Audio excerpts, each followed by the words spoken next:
UP और उत्तराखंड की खबरों के लिए एबीपी गंगा को सब्सक्राइब करें और बेल आइकन दबाएं।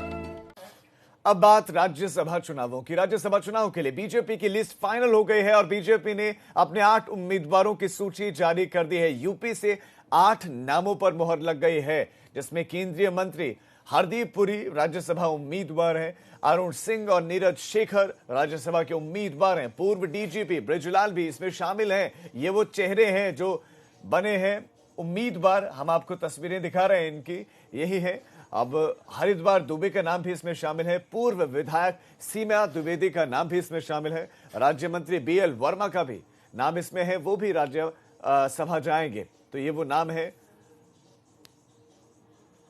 तो 10 में से 8 सीटों पर बीजेपी की जीत तय है। एक सीट पर जीत सपा की, समाजवादी पार्टी की तय मानी जा रही है, जबकि 10वीं सीट के लिए बसपा उम्मीदवार ने नामांकन किया है। समीकरण क्या होंगे, अनुभव शुक्ला हमारे संवाददाता हमारे साथ जुड़ गए हैं, वो बताएंगे। अनुभव, नामों का ऐलान हो गया है, कैंडिडेट्स के नामों का ऐलान हो गया है, वो कौन सी सीट है जिस पर पेंच फंस सकता है? देखिए, सबसे महत्वपूर्ण बात तो ये है कि 10 सीटों के लिए चुनाव होने हैं। 9 नवंबर को राज्यसभा की जो सीटें खाली हो रही हैं और बीजेपी जो विधायकों की संख्या के लिहाज से 9 सीटें जीत सकती थी, उसने केवल और केवल 8 उम्मीदवार ही उतारे हैं। और बहुजन समाज पार्टी, जिसके पास नंबर्स नहीं थे विधानसभा में, उसने भी कल अपने उम्मीदवार को खड़ा कर दिया। और ऐसे में कहीं ना कहीं बीजेपी की तरफ से एक अभी तक वॉकओवर जो है वो बीएसपी को दिया गया है, क्योंकि अगर बीजेपी 9 उम्मीदवार खड़े कर देती और एक समाजवादी पार्टी का भी इस सिचुएशन में है कि वो जीत जाएगा, तो बीएसपी अपने उम्मीदवार को खड़ा नहीं करती। लेकिन बीजेपी ने 8 उम्मीदवार खड़े किए और बीएसपी ने 1 उम्मीदवार खड़ा किया। इसको लेकर अब ये लग रहा है कि ये एक 2022 के जब चुनाव होंगे विधानसभा के, उससे पहले एक बड़ा मैसेज है, एक बड़ा राजनीतिक संकेत है कि यूपी में चुनाव के वक्त क्या सियासी समीकरण हो सकते हैं। इस बात का अंदाज़ा लगाइए कि बीएसपी सुप्रीमो मायावती ऐसे किसी भी इलेक्शन में कंटेस्ट नहीं करती हैं जहां पर उनके पास नंबर नहीं हो। हम अगर नंबर की बात बताएं, देखिए किस तरीके से राज्यसभा के चुनाव में वोटिंग होती है। यहाँ विधायक वोट देते हैं और अभी जो वर्तमान में संख्या है 395 है कुल विधायकों की, उस हिसाब से 36 से 37 वोट एक राज्यसभा सदस्य को जिताने के लिए काफ़ी था।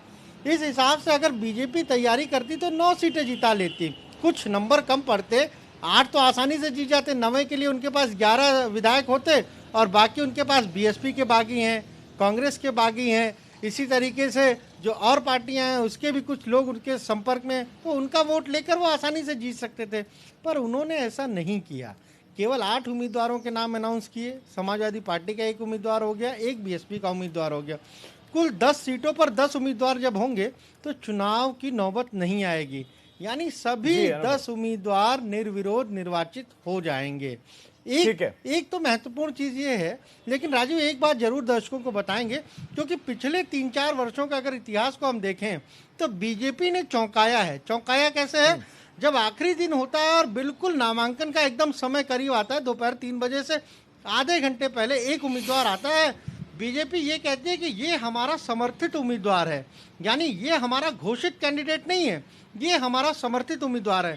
तो हो सकता है कि ऐसी एक स्थिति आज भी 3 बजे से पहले देखने को मिल सकती है। अनुभव, कितने बजे आज उम्मीदवार नामांकन दाखिल करने के लिए जाएंगे और क्या मुख्यमंत्री योगी आदित्यनाथ भी मौजूद हो सकते हैं? देखिए, बिल्कुल मुख्यमंत्री योगी आदित्यनाथ भी मौजूद रहेंगे, प्रदेश अध्यक्ष स्वतंत्र देव सिंह भी मौजूद रहेंगे, इसके अलावा जो और पदाधिकारी हैं, संगठन महामंत्री, वो भी मौजूद रहेंगे। और ये 11:30 बजे विधानसभा का जो टंडन हॉल है वहाँ पर राज्यसभा निर्वाचन के लिए डेस्क बनाई गई है, वहीं पर ये नॉमिनेशन अपना सभी लोग फाइल करेंगे। खुद मुख्यमंत्री भी मौजूद रहेंगे, प्रदेश अध्यक्ष स्वतंत्र देव सिंह भी मौजूद रहेंगे और उसके बाद वहीं से दोनों लोग साथ में घाटमपुर चले जाएंगे, जहां पर मुख्यमंत्री को चुनावी जनसभा करनी है।